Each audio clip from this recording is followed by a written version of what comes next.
Hey everybody, Zee Garcia here, and today I'm taking a look at a silly little card game about zombies called Oh My Brain.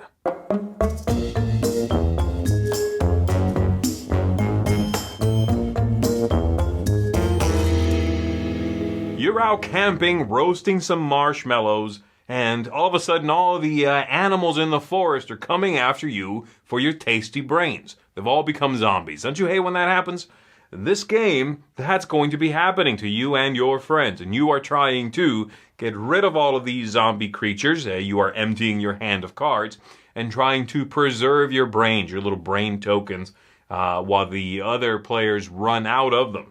So the game is a ladder climbing, sort of card shedding kind of game. You're trying to get rid of your cards while maintaining your supply of tokens. Pretty simple, pretty straightforward, with a couple of little twists and a nice dollop of luck on top of it. Let's go ahead and take a look at how it works. I'll see you on the other side. So here we're taking a look at a game set up for 3 players. To set it up, we're going to give each player 9 of these little brain tokens, and they are going to begin with 6 cards in hand, 3 on this card rack, which is their graveyard. To set it up, you deal everybody 3 cards. From those 3, they keep 2 in hand. 1 goes in the graveyard, and then you repeat that 2 more times, and you are ready to begin. So what you are trying to do is get rid of all the cards in your hand and your graveyard. If you do that first, you go out, the other players are going to be penalized and have to lose some of these brains. When somebody fully runs out of brains in the game, then whoever's got the most remaining is going to be the winner. And so I will begin. You will, on your turn, either play to the horde, which is the discard pile, begins empty like this. Or if you cannot play or choose not to play, then you are going to have to lose a brain, take a couple of penalty cards, clear the horde from the table, and play a new card to the horde. At that point, of course, it being anything. If you play on top of something else, it has to be a higher card than what's already on top of the horde. And you can even play multiple cards that are the same number. And if you do that, you are going to be sticking people with the extras. Say I play 3 7s. I'll put 1 7 on here, but the other 2 I can stick in any player's graveyard. I can split them up. I can give them to the same player if I want to. And of course, that's going to slow them down. They are trying to empty out their hand and the entire graveyard to go out. At the end of your turn, if you are down to below 3 cards, you are going to draw back up to 3 from your graveyard. That's how you empty this little card rack right here. So I'm going to go ahead and begin by playing that card there. And obviously I do not draw back up because I'm holding 5 cards. Then it'll be the next player's turn. You will notice some of the cards have no special abilities, like this little zombie rabbit, but some do. Some have this pink coloring that denotes that they're in some way special, and some even have the little marshmallow symbol here in between the numbers at the top of the card, okay? And if that's the case, then you are going to have to roll the marshmallow, which is this die right here. I'll talk about that a little bit later. We'll just set him off to the side right there. So this player is going to go. So they can play the 4. They could play the 11s. They could play both 11s, in fact. They could play, the 8, and the 0 is a special card. So let me talk about the special ones I'm holding right now. So the 0, the mosquitoes, can be played on anything. And so this could be played, and it resets the pile back down to 0.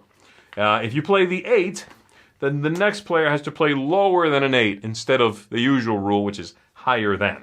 If you play an 11, or multiples again, then you are going to get rid of the horde, and you are going to go again right now. You get another turn following that. So this player is going to play this 8 right here. You can cover up the old one, it doesn't matter. And then it is the next player's go. So this player's going to take a look at their hand here, and they are going to drop that 13 right there. It comes back to me. I am going to play this 18, and I have to roll the marshmallow now. So I roll that, and there's a few different faces on it. If you get that one, that means you have to play again. That might be bad if you cannot play again, but I can. So I'm going to go ahead and play again. I play a 19. Also has the marshmallow. I got to roll it. So I got this one here. That means I can take a card from my hand and put it in somebody else's graveyard. Okay, well, I'm going to get rid of that 6 there and stick it in that player's graveyard right there. And that's it. The other things you'll see on here, everybody has to add one card to their graveyard from the deck of cards. This one is you can steal a brain from someone else. This one is you can take a brain from the supply. And this one lets you switch your hand of cards with someone or your entire graveyard with someone. Though you cannot switch with someone if their graveyard or if your graveyard are empty. The switch cannot involve a fully empty graveyard. All right? So no just giving somebody a bunch of cards but taking none. And so that's it. And so I did that. I was able to get through that without a problem. What did I roll in that last one? All right, I gave them a card, and then it is this player's go. So this player has a couple of 11s, a 4, a 0. They can play the 0 on this and reset the whole thing. So they'll do that. Again, none of these players have drawn from their graveyard yet because they haven't dropped below 3 cards. This player is going to go, and they're going to play 2 4s. Because they're playing multiples, they'll play one to the horde normally, and the other one they stick somebody with it. So they're going to give it to me. I messed them up, they're messing me up right back. Comes back to me, and I am going to, and I was actually down to 2 cards, so I would have drawn a replacement. Let's say I took that. I'll play that card there, and then I draw a replacement. So I'm starting to eat through this graveyard so that I can empty it out. This player is going to go. They're going to play both 11s. One 11 goes to someone. They'll give it to me. I seem to be winning. And then they get rid of these cards, replenish their hand. Obviously, they would pick. And then they can play a new card. Okay? And this is going to continue. As soon as someone cannot play, so let's say, for the sake of brevity here, let's say this player played, they rolled, and they were able to steal a brain. They took it from me. Okay. And they're done. They draw a card, they're done. So it comes back around to me. I'm going to go ahead and switch around some things here, just for the sake of the example. So it comes back to me. There's a 17 here. I'm holding a 4, a 12, and a 9. I cannot play. So if that's the case, then we're going to get rid of the horde. I'm going to lose a brain to the supply, and then I draw 2 cards from the deck. Of these 2, I put 1 in my hand, 1 in the graveyard. Let's take a look. Okay, I'm going to keep the 15, put the 10 over here. And then I start a new horde. So you get hit with a couple of cards and you lose a brain if you cannot follow a higher, by playing a higher card. This continues until someone is out of cards, like I said. At that point, the other players at the table are going to lose 1 brain per card they are still holding in both their hands and their graveyard.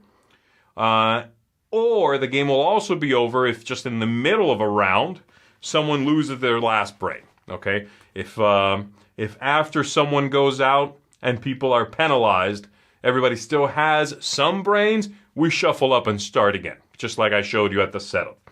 But as soon as somebody is fully out of these, then the game is over, and whoever has the most of these left is going to be the winner of the whole thing. And that is pretty much the game. I don't think I forgot to show you any of the special cards. Obviously, the artwork, as you can see, is very, very silly and very cute. But that's going to do it. Let's go ahead and go back up top. Let me tell you what I think of it. Oh My Brain here is a very cute card game that works very well. I was surprised with how much I enjoyed the play of this one. I figured it'd be a nice little pastime. But I really was captivated by the gameplay. It's got a lovely energy and a nice amount of emotions. This idea of getting very close to running out your cards and then somebody sticks a zombie something in your graveyard. Or you line up a nice set of 3 of the same card and stick your opponents with those. Or just rolling the die and getting what you want to, come up. Getting to steal a brain from someone. That kind of thing. So it's, like I said, it has a nice gamut of emotions for a game that is very straightforward and feels like a classic card game with this silly newness and randomness, yes, sprinkled on top of it. So let's go ahead and talk about it. I'm going to start with the 2 things that I think are not as strong out of my target system here. And that is the replay value. I think it's fine. I just don't think it's fantastic. And that is because it kind of feels like a classic card game with then, like I said, this a new coat of paint, certainly, a silly theme, certainly, and then some luck. That's kind of how it feels. And if you are a little bit allergic to that luck, then the replayability is going to drop down a little bit for you. And just generally the luck of the cards, the draw of the cards and the way the game sort of plays out. It's certainly not bad, again, and it's a good one to play quite casually. If you are going to be conversing while you play, or playing with the kids, and then you can get into the silly vibe of the game, then it'll go over quite well. I'm thinking over many, many plays, especially back-to-back, the replayability, you'll see it possibly settle out.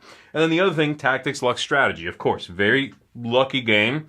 There are things you can do. You can attempt to smartly pull other players back, and who you pick on should ideally sort of balance out some of that luck, setting up your graveyard, the cards that are waiting there for you to draw them, so that you can line up a big turn later on. It's hard to get the timing on that right, but you can attempt to do that whenever you draw 2 cards from the deck, because you had to skip a turn, basically. Which one you keep in hand, which one you put on that rack is important. It could help you set up some things down the road. So I like all of those things. And then, yes, playing the die is, you get that as a bonus, I'm using that word loosely, for getting a high card. It's not always good, the die, right? Some faces are great. You get an extra brain, you get to steal a brain. That's really strong.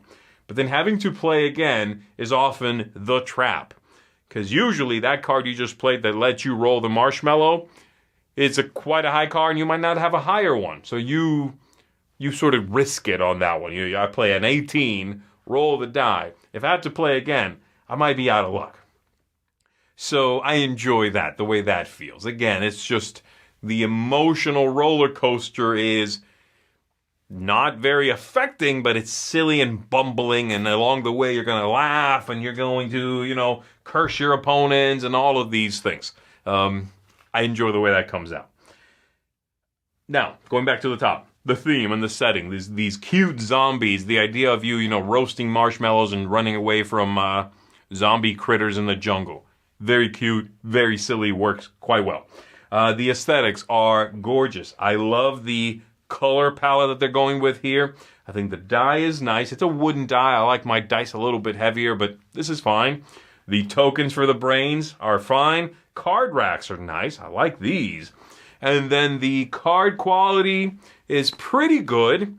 Not the best card quality I've seen, but the illustrations and just the general silly, scary vibe is fantastic.